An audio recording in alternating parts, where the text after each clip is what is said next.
Vous êtes-vous déjà demandé s'il existait quelque chose de plus grand que nous observons notre souffrance? Si, dans nos moments les plus désespérés, quand tout semble perdu, une force invisible pouvait intervenir dans nos vies? En 2018, dans un camp de réfugiés au Liban, des centaines de personnes ont été témoins d'un événement incompréhensible. Des femmes, des enfants et des hommes qui avaient tout perdu, leur maison, leur famille, leur foi, ont raconté avoir vu une silhouette féminine marcher parmi eux dans les nuits les plus sombres. Ce n'est pas une simple histoire de miracle. Il s'agit de la façon dont l'impossible peut se produire quand on s'y attend le moins. Il s'agit de la façon dont l'espoir peut surgir du plus profond désespoir. Et peut-être aussi de la façon dont vous pouvez trouver la lumière dans vos propres ténèbres. Si vous avez déjà traversé des moments où vous avez remis en question tout ce en quoi vous croyez, si vous vous êtes déjà senti abandonné par le monde et par Dieu, si vous avez déjà perdu la foi en quelque chose de plus grand, cette histoire est pour vous. Avant de continuer, si vous avez déjà vécu des moments de doute spirituel, n'hésitez pas à aimer cette vidéo. Dans les commentaires, dites-nous, croyez-vous qu'il existe des forces qui nous protègent dans les moments les plus difficiles? Et n'oubliez pas de vous abonner à la chaîne pour découvrir d'autres histoires qui peuvent transformer votre vision de la vie. Pour comprendre ce qui s'est passé dans ce camp, il faut remonter au début de l'année 2018. La guerre civile syrienne ravageait déjà la région depuis 7 ans. Des millions de personnes ont fui leur foyer, emportant avec elles seulement leurs vêtements et l'espoir d'un avenir meilleur. Le camp d'Al-Mahaba, près de la frontière syro-libanaise, abritait environ 3500 réfugiés. Là, la survie était une lutte quotidienne. L'eau manquait, la nourriture était rare et les conditions sanitaires étaient précaires. Mais ce qui faisait le plus mal, ce n'étaient pas les besoins physiques, mais la perte d'espoir. Parmi eux se trouvait Léla, une professeure de mathématiques de 42 ans qui avait tout perdu dans les bombardements d'Alep. Son mari, Rachid, et leurs 2 enfants, Youssef, 8 ans, et Amira, 6 ans, étaient tout ce qui lui restait de son ancienne vie. À peine 2 ans plus tôt, Léla avait une vie complètement différente. Elle vivait dans un appartement confortable du centre d'Alep, avec des étagères remplies de livres, où l'arôme du café syrien se mêlait au rire de ses enfants faisant leurs devoirs. Elle avait été élevée dans une famille musulmane pratiquante, où les prières de son grand-père résonnaient dans la maison 5 fois par jour, et où elle avait appris qu'Allah est miséricordieux et protège les justes. Mais aux premières heures du 15 décembre 2016, des bombes sont tombées sur leur quartier. En quelques secondes, leur maison, leur école, leur vie entière, ont été réduites en poussière et en décombres. Paniqués, ils ont couru dans les rues, portant seulement un sac à dos contenant quelques vêtements et l'ours en peluche d'Amira. « Maman, où est ma chambre ?» demanda Amira en regardant les débris. « Où est ma poupée Yasmine ?» Léla ne pouvait pas répondre. Comment expliquer à un enfant de 4 ans que tout était perdu à jamais? Pendant des mois, ils ont vécu dans des centres d'évacuation surpeuplés, puis chez des parents éloignés, jusqu'à ce qu'ils franchissent enfin la frontière libanaise. Leur périple de 2 ans vers le camp d'Al-Mahaba a été marqué par l'humiliation, la faim et le sentiment constant d'être un fardeau pour tous ceux qui les entouraient. Comment peut-il y avoir un Dieu miséricordieux qui permet tant de souffrance? Murmurait-elle chaque soir en regardant ses enfants affamés dormir sur du carton humide. S'il existe, pourquoi a-t-il abandonné des innocents comme mes enfants? La foi qui avait été son refuge était devenue une plaie ouverte. Chaque fois qu'il voyait un enfant pleurer de faim, chaque fois qu'il voyait une personne âgée mourir faute de médicaments, chaque fois qu'il entendait les cauchemars de Youssef revivant les bombardements, sa foi en un Dieu bienveillant se brisait un peu plus. Elle n'était pas seule. Fatima, une infirmière chrétienne de 38 ans aux yeux d'un verre profond et aux mains calleuses à force de soigner, avait perdu la foi en voyant son hôpital submergé de patients. Elle opérait un garçon de 10 ans lorsque les sirènes se sont mises à hurler. « Docteur, nous devons évacuer immédiatement » ont crié les gardes de sécurité. Mais comment abandonner un enfant en pleine opération? Fatima est restée. Elle a terminé l'intervention à l'approche des bombardements. Elle a sauvé la vie du garçon, mais a perdu 17 collègues et 42 patients qui n'ont pu être évacués à temps. Omar, ingénieur civil de 45 ans à la barbe grisonnante et aux mains expertes, avait construit des ponts et des écoles. Il avait remis en question toutes ses croyances après avoir été témoin de la mort de civils innocents. Homme d'une foi inébranlable, il voyait la main de Dieu dans chaque projet qu'il menait à bien, dans chaque famille que ses bâtiments abritaient. Mais comment garder la foi après avoir vu une école qu'il a lui-même conçue bombardée pendant les heures de cours? Comment croire en un plan divin alors que des dizaines d'enfants courant dans les couloirs qu'il a conçus ont été réduits au silence à jamais? Sur le terrain, ces trois âmes blessées se sont rencontrées. Non par hasard, mais poussées par le besoin de comprendre comment survivre lorsque la foi, qui aurait dû être leur ancre, était devenue leur tourment. Avant, je priais 5 fois par jour, avoua Léla lors d'une de leurs conversations nocturnes. Maintenant, je ne peux même plus prononcer le nom d'Allah sans ressentir de la colère. J'ai consacré ma vie à soigner les gens parce que je croyais servir le Christ, murmura Fatima. Mais où était le Christ quand mes patients mouraient? Omar secoua simplement la tête, j'ai construit une mosquée à Damas. Cela m'a pris 3 ans. Elle a été détruite en 3 minutes. Comment Dieu peut-il permettre que sa propre maison soit profanée? Avez-vous déjà vécu des moments où vous avez remis en question l'existence de quelque chose de plus grand? Où la souffrance vous a semblé plus grande que toute explication divine? Où votre foi a été mise à rude épreuve? C'était le 15 mars 2018, un jeudi qui resterait à jamais gravé dans la mémoire de centaines de personnes. La température avait chuté drastiquement, un phénomène rare à cette époque de l'année, et de nombreuses familles se serraient les unes contre les autres pour se tenir chaud. Le froid mordant semblait pénétrer jusqu'aux os, et le vent hurlait entre les tentes comme un hurlement incessant. Léla était éveillée, comme toujours, inquiète de la toux persistante de sa fille Amira. Celle-ci avait une forte fièvre qui ne s'était pas calmée depuis 3 jours, et les médicaments donnés par la Croix-Rouge n'étaient plus efficaces. Rachid dormait, épuisé, aux côtés de son fils Youssef, qui murmurait des cauchemars d'explosions et de sirènes. Il était exactement 2h37 du matin. Léla se souvenait de l'heure car elle venait de vérifier son vieux téléphone, l'une des rares choses qu'elle avait réussi à sauver d'Alep, quand quelque chose a attiré son attention. Un léger mouvement à l'extérieur de la tente. Au début, il crut qu'il s'agissait d'un des gardes de nuit effectuant leur ronde habituelle. Mais quelque chose était différent, les pas étaient plus légers, flottant presque sur la terre tassée. Curieuse et légèrement inquiète, Léla ouvrit discrètement l'entrée de la tente. Ce qu'elle vit lui coupa le souffle. Une silhouette féminine marchait lentement entre les tentes. Elle portait un voile bleu ciel qui ondulait doucement même sans vent, et une cape blanche qui semblait irradier sa propre lumière, non pas artificielle, mais organique, comme l'éclat des étoiles concentrées dans une forme humaine. Léla cligna des yeux à plusieurs reprises, les frottant fort, pensant avoir des hallucinations dues à une fatigue extrême et à la malnutrition. « C'est impossible, murmura-t-elle. Mon esprit me joue des tours. » Mais alors, sa voisine de tente, Mariam, une femme de 50 ans qui avait perdu 3 fils pendant la guerre, lui chuchota de l'autre côté de la fine toile séparant leurs habitations, « Léla, est-ce que tu vois ça aussi ?» Partout dans le camp, des têtes apparurent à l'entrée des tentes. Les enfants se réveillèrent d'eux-mêmes, comme s'ils avaient été appelés. Les personnes âgées, insomniaques à cause de douleurs articulaires, se levèrent avec une énergie inexplicable. La silhouette poursuivit sa marche sereine et, à mesure qu'elle approchait, de nouveaux détails apparurent. Ses yeux rayonnaient d'une compassion indescriptible, non pas la pitié condescendante que les réfugiés avaient pris l'habitude de voir sur le visage des volontaires, mais un amour maternel profond qui pénétrait jusqu'au plus profond de l'âme. La mystérieuse femme s'arrêta devant la tente où séjournait une famille avec un bébé gravement malade. L'enfant pleurait sans arrêt depuis des jours, et ses parents, Mahmoud et Zara, étaient au bord de l'épuisement et du désespoir.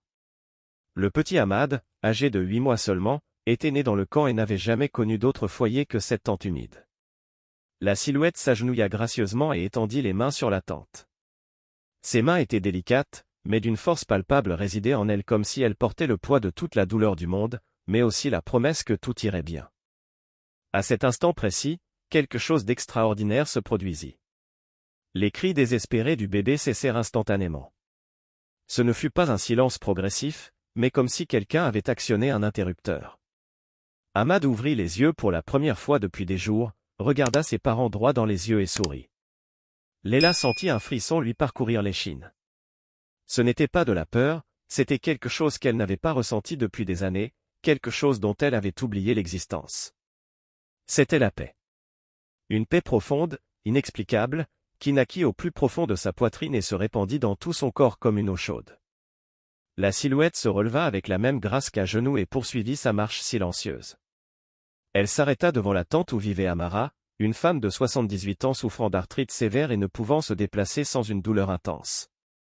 Elle tendit de nouveau les mains, et même de loin, Léla put voir l'expression de soulagement qui éclairait le visage ridé de la vieille femme. Tente après tente, la mystérieuse visiteuse répétait le même geste. Elle s'arrêtait là où se trouvaient des malades, des enfants en pleurs, des personnes profondément désespérées. À chaque arrêt, quelque chose changeait, un patient allait mieux, un enfant trouvait un sommeil paisible, une personne tourmentée par des cauchemars trouvait un réconfort soudain. Ce n'est pas possible, murmurait Leila. Son esprit rationnel, formé au nombre et à la logique, diplômé de l'une des meilleures universités de Damas, refusait catégoriquement d'accepter ce que ses yeux voyaient.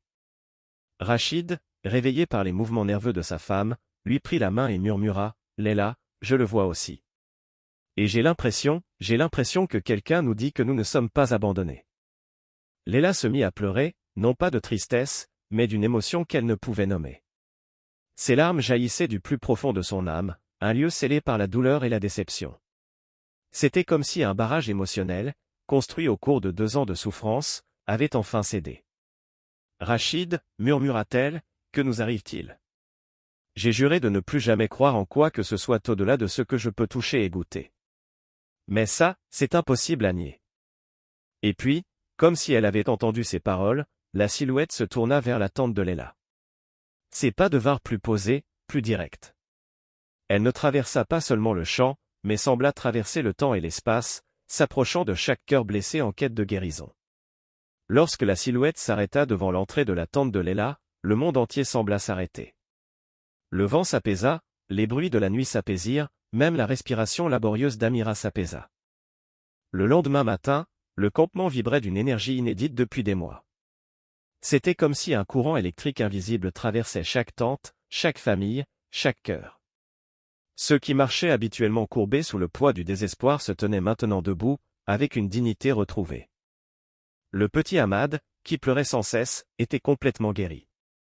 Sa fièvre avait disparu du jour au lendemain et il souriait pour la première fois depuis des semaines, un sourire pur et innocent qui illuminait le visage fatigué de sa mère, Zahra.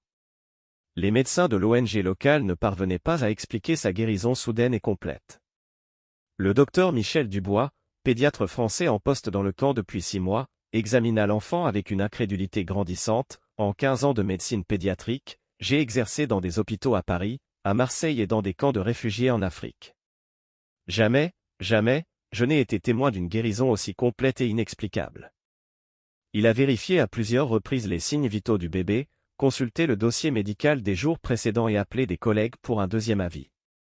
Ahmad n'était pas seulement guéri, il était en meilleure santé que beaucoup d'enfants qui n'avaient jamais été malades.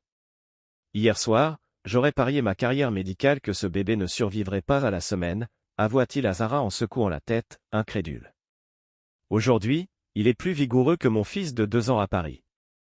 Les apparitions continuaient, et les récits se multipliaient comme des ondulations se répandant sur un lac.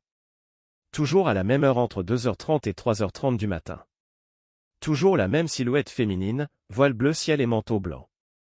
Apportant toujours la paix là où régnait le désespoir, la guérison là où régnait la maladie, l'espoir là où n'était que le vide.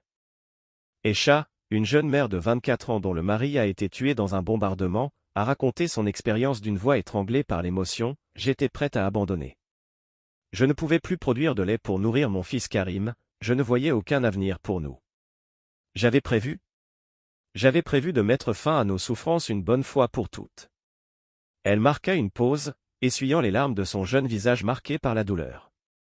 Quand elle s'est approchée de notre tante, elle n'a pas eu besoin de dire un mot. J'ai senti une voix intérieure me dire, « N'abandonne pas. Tu es plus forte que tu ne le penses. Ton fils a besoin de toi, et le monde a besoin de ta force. » Le lendemain, j'ai eu de nouveau du lait. Karim grandit fort et en bonne santé. Omar, toujours sceptique et méthodique, décida d'enquêter en s'appuyant sur sa formation scientifique. Il utilisa son téléphone portable pour tenter d'enregistrer, improvisa des instruments pour mesurer les températures, observa les conditions météorologiques et nota des heures précises. Mais son équipement ne capta rien, seuls ses yeux et son cœur témoignèrent de la présence. « Je suis un homme de science », avoua-t-il à Leila une semaine plus tard, les mains tremblantes crispées sur ses notes inutiles.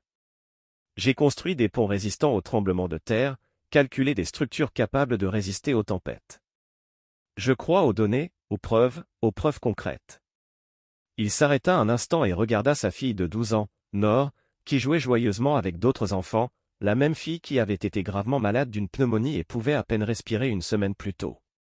Mais comment expliquer que Nor, qui avait les poumons remplis de liquide et 4 degrés de fièvre, se soit réveillé complètement guéri après le passage de cette silhouette sous notre tente. Ses poumons sont plus propres que les miens, car je n'ai jamais fumé de cigarette de ma vie. Fatima, l'infirmière chrétienne, a commencé à organiser des rencontres où des personnes de différentes confessions se réunissaient pour partager leurs expériences. Musulmans, chrétiens, druzes tous rapportaient le même phénomène, ressentaient la même paix inexplicable. Ce qui m'impressionne le plus, a-t-elle expliqué lors d'une de ces rencontres, ce ne sont pas seulement les guérisons physiques. C'est la transformation des cœurs. Des personnes brisées intérieurement, qui avaient perdu tout espoir, ont trouvé la force de prendre un nouveau départ. Les histoires se multipliaient de jour en jour. Khalil, un homme de 55 ans qui avait perdu ses 2 jambes dans une explosion, a rapporté que ses douleurs fantômes, qui le tourmentaient depuis 3 ans, ont complètement disparu après que l'apparition ait traversé sa tente. Mariam, une jeune fille de 16 ans qui avait arrêté de parler après avoir été témoin du meurtre de ses parents, a prononcé ses premiers mots en 2 ans le lendemain matin de la visite du mystérieux personnage. Samir, un commerçant de 48 ans qui avait développé un grave trouble panique, a réussi à dormir une nuit complète sans cauchemar pour la première fois depuis son arrivée au camp. Au-delà des guérisons individuelles, une transformation collective palpable a été observée. Le camp tout entier semblait respirer différemment. Des personnes auparavant isolées dans leur souffrance ont commencé à tisser des liens, à partager leurs ressources et à prendre soin les unes des autres avec une générosité qui a surpris même les humanitaires les plus expérimentés. Sarah Thompson, coordinatrice britannique de l'ONG responsable du camp, forte de 20 ans d'expérience dans les zones de conflit, a observé les transformations avec un mélange d'admiration et de perplexité. J'ai travaillé dans des camps de réfugiés au Soudan, en Afghanistan et en Bosnie, a-t-elle confié à ses collègues. Je sais combien il est difficile de garder espoir dans des endroits comme cela. Mais ce qui se passe ici, est quelque chose que je n'ai jamais vu. C'est comme si une force invisible avait réveillé l'humanité la plus profonde en chacun. Si cette histoire vous touche, aimez-la et partagez-la dans les commentaires. Avez-vous déjà vécu quelque chose que votre esprit ne pouvait expliquer, mais que votre cœur ressentait comme vrai? Votre expérience pourrait inspirer ceux qui regarderont cette vidéo. Et n'oubliez pas de vous abonner à la chaîne pour découvrir d'autres histoires qui transformeront votre vision du miracle du quotidien. Malgré les apparitions, Leila était intérieurement en proie à des difficultés. Son parcours universitaire, son expérience de la guerre, tout dans son esprit lui criait qu'il devait y avoir une explication logique. Ce pourrait être une hallucination collective, se raisonna-t-elle. Les personnes désespérées peuvent imaginer des choses. Le cerveau humain est capable de créer des réalités pour faire face au traumatisme. Mais un événement allait bouleverser sa perspective. Lors d'un cours improvisé pour les enfants du camp, sa fille Amira s'est effondrée. Elle avait perdu beaucoup de poids et son état se détériorait rapidement. Les médecins de l'ONG étaient clairs, sans soins hospitaliers d'urgence, Amira ne survivrait pas à la semaine. Mais l'hôpital le plus proche était à 50 km, et il n'avait pas les moyens de payer le transport ni les soins. Leila passa la nuit aux côtés de sa fille, tenant sa petite main froide. Pour la première fois depuis des années, elle pria, non pas parce qu'elle croyait, mais parce qu'elle n'avait rien d'autre à faire. « Je ne sais pas si tu existes, » murmura-t-elle dans l'obscurité. « Je ne sais pas si tu m'entends. Mais s'il y a vraiment quelqu'un là-haut, s'il te plaît, ne prends pas ma fille. C'est tout ce qu'il me reste. » Il était exactement 2h37 du matin lorsque la silhouette apparut à l'entrée de la tente. Cette fois, elle ne se contenta pas de passer, elle entra. Son regard était le plus compatissant que Leila ait jamais vu, et sa présence lui apportait une paix indescriptible. La silhouette s'approcha d'Amira et posa ses mains sur le front de l'enfant. À cet instant, Leila ressentit quelque chose d'inexplicable, comme si l'amour pur était une force physique, enveloppant toute la tente. Amira ouvrit les yeux. Plus que simplement ouverts, ils brillèrent de vie. Sa respiration, autrefois superficielle et laborieuse, devint profonde et régulière. Ses joues, autrefois pâles comme du papier, se colorèrent. « Maman, dit-elle d'une voix claire et forte. J'ai fait un beau rêve. Une très jolie dame m'a dit que j'irais bien. » Leila n'en croyait pas ses yeux. Elle toucha le visage de sa fille, la fièvre avait complètement disparu. Amira s'assit toute seule, ce qu'elle n'avait pas pu faire depuis des jours, et demanda à boire et à manger. Lorsque les médecins arrivèrent le matin pour vérifier l'état d'Amira, ils furent stupéfaits. Toutes ses fonctions vitales étaient normales. Les analyses sanguines effectuées 2 jours plus tôt avaient révélé une anémie sévère et une infection. Maintenant, tout était normal. Le docteur Khalil, médecin responsable, avait étudié la médecine à Paris et travaillé dans des hôpitaux londoniens. C'était un homme de science, mais ce qu'il vit remettait en question toute sa formation. En 20 ans de médecine, je n'ai jamais vu une guérison aussi complète et inexplicable, a-t-il admis à Leila. Hier soir, j'aurais parié que, qu'elle ne survivrait pas à la semaine. Aujourd'hui, elle est en meilleure santé que beaucoup d'enfants qui n'ont jamais été malades. L'histoire d'Amira s'est rapidement répandue dans le camp. D'autres familles ont commencé à partager leurs propres miracles. Mahmoud, un homme de 60 ans qui avait perdu la vue lors d'un bombardement, s'est réveillé et a pu voir des ombres. Sarah, une jeune femme profondément déprimée après avoir perdu toute sa famille, a retrouvé le sourire. Mais le plus impressionnant fut la transformation du secteur lui-même. Ceux qui avaient perdu espoir commencèrent à s'organiser. Ils créèrent de petits groupes de soutien, partagèrent les ressources de manière plus équitable et commencèrent à s'échanger leurs compétences. Leila n'est pas devenue profondément religieuse du jour au lendemain. Sa transformation a été progressive, comme le lever du soleil, lente mais indéniable. Je ne peux pas expliquer ce qui est arrivé à Amira, a-t-elle avoué à Fatima des semaines plus tard. Mon esprit scientifique cherche encore des explications logiques. Mais mon cœur sait que quelque chose de plus grand que nous était présent à cet instant. Elle a commencé à voir un sens à sa vie là où elle ne voyait auparavant que souffrance. Elle a organisé des cours pour adultes, aidé des familles à communiquer avec des parents éloignés et mis à profit ses connaissances en mathématiques pour aider les gens à mieux gérer leurs ressources limitées. Peut-être, pensa-t-elle en apprenant à lire à une femme âgée, peut-être que la foi ne consiste pas à avoir toutes les réponses. Peut-être qu'il s'agit de croire qu'il existe un but, même quand on ne le voit pas. Le camp commença à changer. Non pas physiquement, les conditions de vie restant précaires. Mais spirituellement et émotionnellement, une transformation palpable se produisit. Les apparitions continuèrent pendant 3 mois, apportant toujours réconfort, guérison et espoir. Un soir, Rachid observa sa femme, « Tu as changé, Leila. Pas seulement à cause de ce que nous avons vu, mais à cause de la façon dont tu as choisi de réagir à ce que nous avons vu. » Leila sourit, « J'ai appris que questionner et croire peuvent coexister.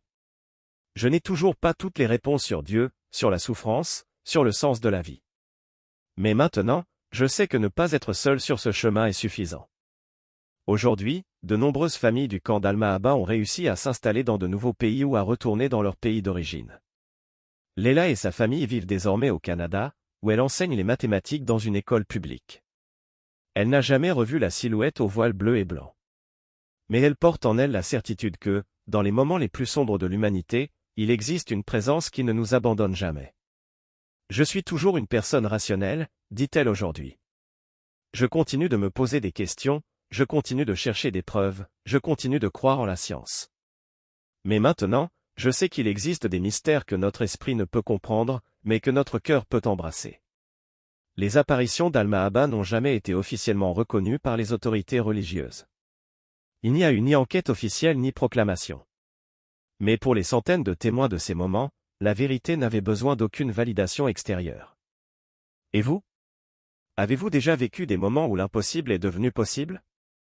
Où avez-vous trouvé l'espoir quand tout semblait perdu? Où avez-vous senti que vous n'étiez pas seul, même dans les circonstances les plus difficiles? Le véritable message de cette histoire ne réside peut-être pas dans les apparitions ou les miracles. Il s'agit peut-être de montrer comment l'amour, d'où qu'il vienne, a le pouvoir de transformer le désespoir en espoir, la peur en courage, la haine en compassion. Marie, mère de toutes les douleurs et de tous les espoirs, continue de cheminer parmi ceux qui souffrent le plus. Quelle que soit leur religion, leur nationalité ou leur croyance, là où il y a souffrance, l'amour divin peut aussi se manifester. Si cette histoire vous a touché et apporté de l'espoir, n'hésitez pas à aimer la chaîne et à vous y abonner. Partagez votre propre expérience, avec des moments inexplicables d'espoir et de transformation, dans les commentaires. Votre histoire pourrait être la lumière dont quelqu'un a besoin aujourd'hui. Et n'oubliez pas, même dans les moments les plus sombres, vous n'êtes jamais vraiment seul. Il y a toujours une lumière prête à briller, même quand on ne la voit pas. Jusqu'à notre prochaine rencontre, je vous souhaite de trouver la paix dans votre cheminement, un but dans vos luttes et de l'espoir dans vos moments les plus sombres.